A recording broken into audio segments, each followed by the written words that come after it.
Afternoon, ladies and gentlemen. Thank you for coming today.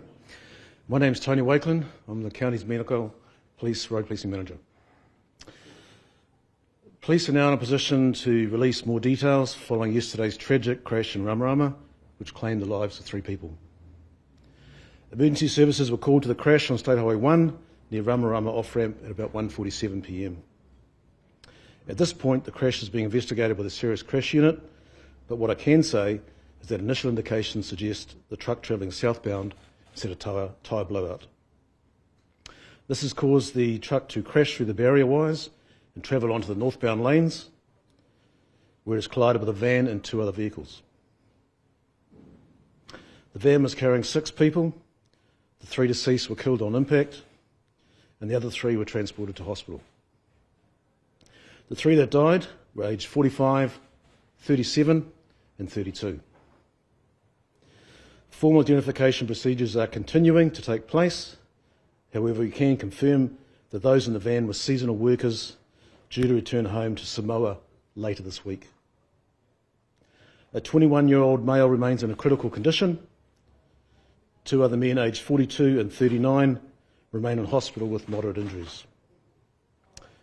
2 people in one of the other vehicles were treated for minor injuries.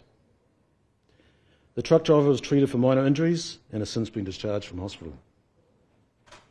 On behalf of police, I wish to extend our sincere sympathies to the family and friends of those who have been caught up in this dreadful event.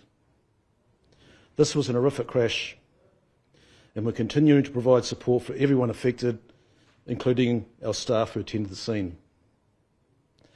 Police would also like to hear from anyone who witnessed the crash or might have dashcam footage. Please get in touch with us. I'm happy to take a couple of questions. We know that obviously the truck went through the median barrier. I mean, how concerning is this, and should it have stopped the truck? Are you concerned about the safety on the stretch of road? That's certainly one aspect of the investigation. Every aspect of the investigation will be analysed by our Serious Crash Unit, and that's certainly one thing we'll be looking at. And of course, we're working with our partners, NZTA, in relation to that as well. This must have been a harrowing scene for emergency services, that are relatively used to this sort of thing, not to mention the motorists that just got out of their cars. I mean, can you give us an idea of what that was like yesterday? Well, it's indescribable. It's horrific. As you've said, our staff are sadly used to attending these sort of incidences, but when it gets to this sort of magnitude and the number of people involved, the number of fatalities, and the extent of the injuries, it's really horrible for them to attend. And members of the public that stopped originally, I'd like to thank them for their assistance before emergency services arrived.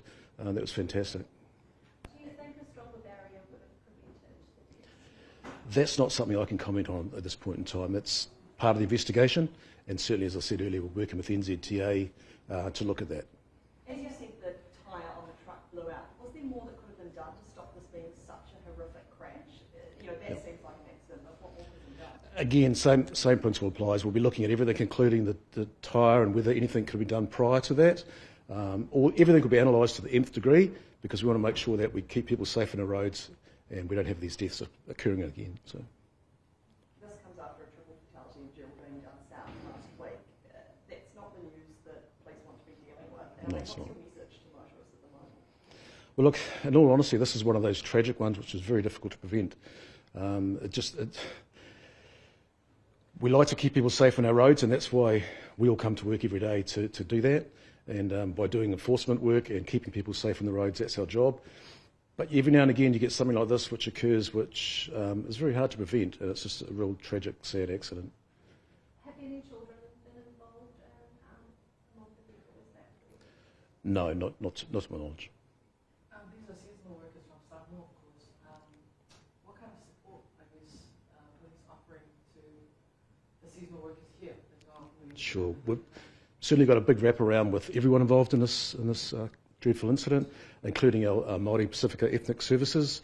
They're looking after family. They're dealing with the consulate. They've done a lot of hard work behind the scenes. We've had our local Māori Ethnic Services bless the scene.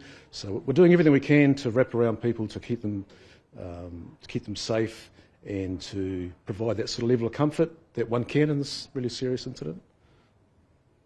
There's been a temporary concrete barrier, I think, put up in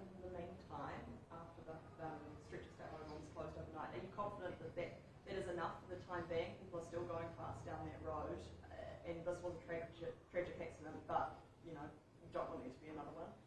Yeah, of course. I've been working with NZTA in relation to that, so they've assured us that that's a safe. We certainly wouldn't open the roads if it wasn't safe, so there's no need for the public to be concerned about that. What other kind of lines of investigation are police looking at? I mean, you're still asking for dash cam footage and things like that. Sure. So what are the sort of next steps? We do a very methodical investigation of all crashes, and this is no different. Every single element, including road factors, drivers factor, vehicles, everything that forms, I guess, the final outcome of the crash will be investigated to the nth degree, and if there's any learnings from that or any culpability, then that's something we'll be bringing towards our investigators. Are you aware whether the truck had a warrant of fitness? I'm not aware of that at the moment. I have no reason to believe that it didn't, but I haven't got the details with me. Are you able to comment on the possibility of charges being made? Certainly far too early to look at anything like that at the moment. As I say, there's a big investigation to go. There's lots of weeks of hard work by our staff to find out what occurred, and then those sort of questions will be asked. Take one off. There are a few people who went live, some of the motorists who obviously got out and went live at the scene. Are there any consequences there, or something you've been looking into? Look, can I just say I thought that was disgusting. It really was. I mean, I saw some of the footage. It was filmed before emergency services arrived. There were close-ups of people deceased in the van and injured lying on the road. As I say, I thought it was horrible, as did a lot of my colleagues. That's not acceptable. You know, we should not be doing that. And I say to the people that are filming that, how would you feel if that was your family?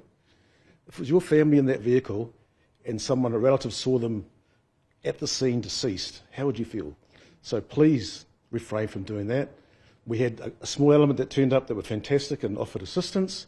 Then we get another small element that were filming, spreading it live around social media. Just to add to that, if it's okay, how would you, I guess, ask motorists to handle those situations?